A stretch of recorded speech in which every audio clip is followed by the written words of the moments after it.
Good evening and thank you for joining us for KREM 2 News at 11 tonight. I'm Mark Hanrahan. First up tonight, weather. If you think we've had a lot of fog recently, you are correct. Today we tied the record for the most foggy days in January. Meteorologist Thomas Patrick joining us in the Outdoor Weather Center tonight. So first off, Thomas, is it going to be a foggy commute tomorrow morning? It could be, but obviously very hard to track when we have patchy fog. But you're right, Mark. We are up to 18 days of dense fog this month alone in Spokane. And really, it's the last 2 weeks where we've just tacked on day after day after day. This ties the record from 2009, 2015, and 2016. We only have records back to 2005, but still, 2/3 of the days of the total days in January have looked similar to this at some point in the day. This is out at Lookout Pass earlier today, where the fog has been heaviest throughout the evening hours. Otherwise, the rest of us are looking okay as of now, 11 o'clock. But tomorrow morning, there's certainly that potential for patchy fog. No advisories this time around, but obviously some areas could see that patchy but dense fog through those morning hours. A bit more optimistic and sunshine for the afternoon hours tomorrow and at least one day for this weekend before we finally change up our weather pattern with both sunshine and snow for this weekend. Look for that in a few minutes. Talk to you then, Thomas. Thank you very much. As Omicron rages across the state, 2 new COVID testing sites are coming to Spokane County. The Spokane Regional Health District just announced the kiosks will open up in Meade and downtown Spokane tomorrow. So on the left-hand side of your screen, the Meade site will open tomorrow at the Union Stadium parking lot on North Market Street. They'll operate Wednesday through Sunday, 10 a.m. until 6 p.m. There'll be a self-test kiosk, so no one will physically test you. On the right-hand side of your screen, the downtown location opens Friday in the parking lot of Chaz Health's Denny Murphy Clinic. They're open Tuesday through Friday, 9 a.m. until 4 p.m. and on Saturdays, 9 a.m. until 4 p.m. Happening tonight, Spokane Public Schools approved an emergency pay raise for substitute teachers. The board decided to raise their pay to $200 per day. It was originally $150 per day. This comes as the district deals with COVID-19 related staff shortages. The raises will stay in effect as long as the state of emergency in Washington remains in place. Today, Boeing reported a more than $4 billion loss in its quarterly earnings report.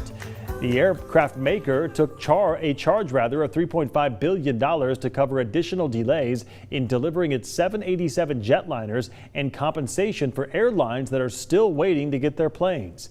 The company also says problems with the 787 will add $2 billion in production cost deliveries of new 787s. Those were halted back in May of 2021. Because of production flaws. Also new tonight, a Spokane suspect who was wanted on several felony charges has been arrested near the U.S.-Mexico border. Warren J. Pittman had been on the run since April of 2021 on 6 felony charges. He's accused of kidnapping a woman after pretending to be a police officer. He was arrested in Texas by U.S. Marshals last Friday.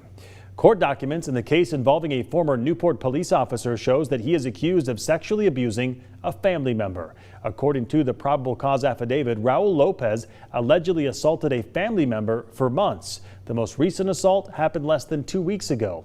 Lopez, who was formerly a school resource officer, is being charged with 3 counts of lewd conduct with a minor and 2 counts of sexual abuse of a child.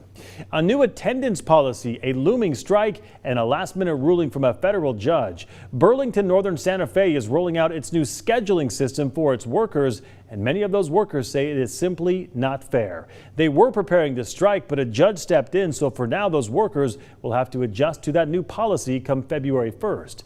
KREM 2's Janelle Finch spoke with local BNSF workers about how the new rules will impact them. There's large corporations and they're basically bleeding the money out of labor. That's limiting the middle class by doing all these things. Sean Blackburn and Jordan Kruger have both worked for BNSF for over a decade. They say they signed on for good pay and benefits, but over the years, they say they've seen their workplace change in ways they're not happy about. I felt good about BNSF, but this high-vis policy just coming down the pike with no warning, no time to prepare. You know, they gave us 30 days. The company's new high-vis policy introduces a point system. Now, workers will be given 30 points for time off for the rest of their career.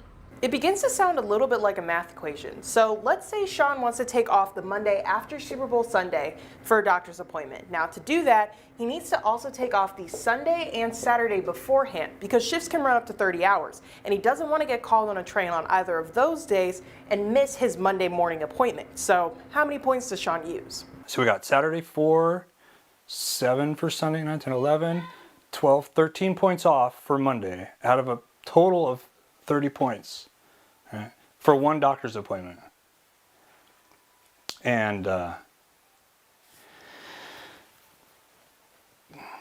it's just not enough time off. They'll have to work 14 days in a row to get points back.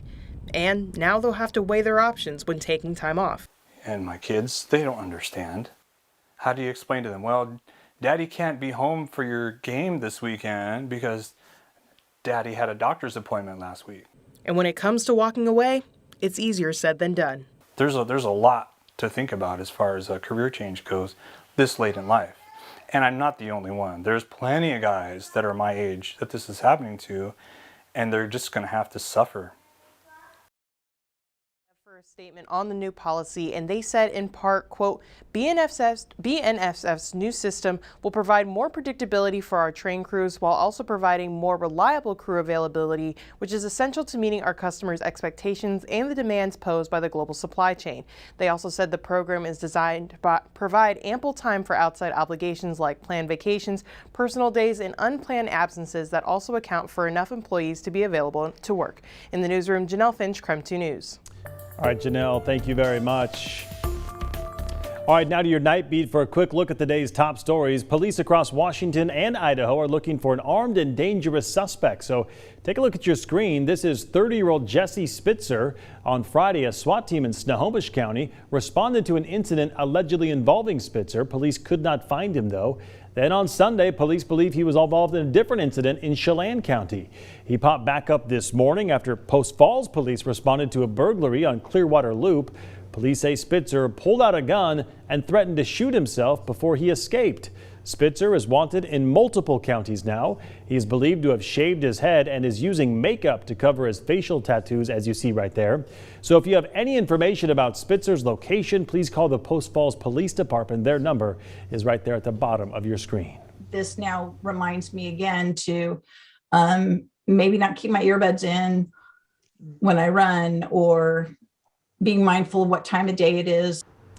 Two separate women reported two separate attacks near Manitou Park last week after a man ran up behind them and grabbed them.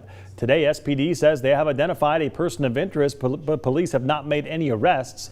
And now detectives with Spokane Police's Special Victims Unit are tracking down the man behind the assault. So coming up in about 5 minutes, we'll hear from a runner who shares the new precautions that she is now taking to stay safe.